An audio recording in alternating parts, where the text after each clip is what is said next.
నీకు కావలన యేసు నొద్దకు రమ్ము నేడే యేసు నొద్దకు రమ్ము.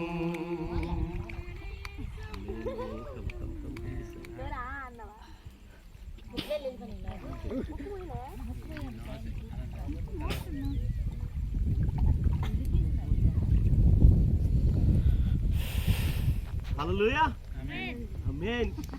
అమాయకురాలు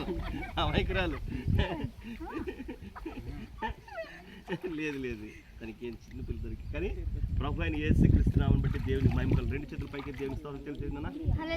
ఆమేన్. Praise the lord. ఆమేన్. ప్రభు అయిన సన్నిధి, దేవుని యొక్క సన్నిధిలో బిడ్డ ఈ సమయము దేవుడు నీకు అనుగ్రహించిన గొప్ప అద్భుతమైన దినము. ఆమేన్. యేసుక్రీస్తు దేవుడని నీకెప్పుడు తల్లి నువ్వు తెలుసుకున్నావు? యేసయ్య నీ జీవితంలోనికి రక్షకుడు యేసయ్య అనేది ఎప్పుడు నీ హృదయంలో వచ్చింది? గుర్తులేదా? ఓకే. ఈ సమయంలో యేసుక్రీస్తు నీ దేవుడని, ప్రభు అయిన రక్షకుడు అనే నమ్మకం ఈ సమయంలో నీకుందా? యేసు ప్రభు నీ కొరకు ఈ లోకంలో చనిపోయాడు, నా కొరకు, నా పాపముల వరకు ఆయన చనిపోయి మృత్యువుని గెలిచి నాకు మోక్షం ఇవ్వబోతున్నాడు యేసయ్య అనే నమ్మకం నీకుందా?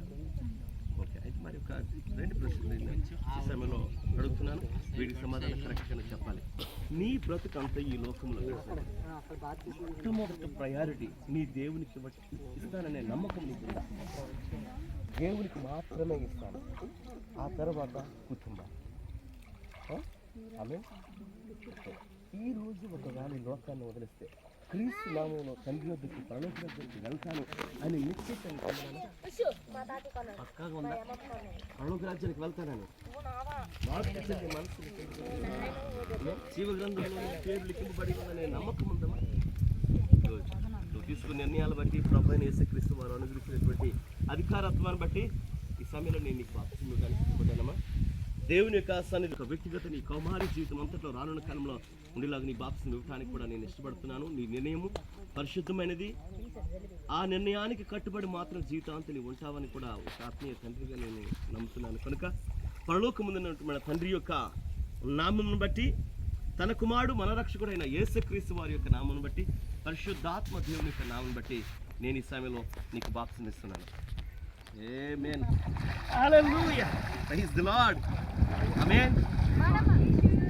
పరిశుద్ధ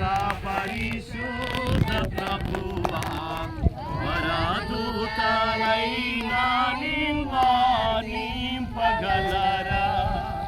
పరిశుద్ధ ప్రభువా, వరదూతలైన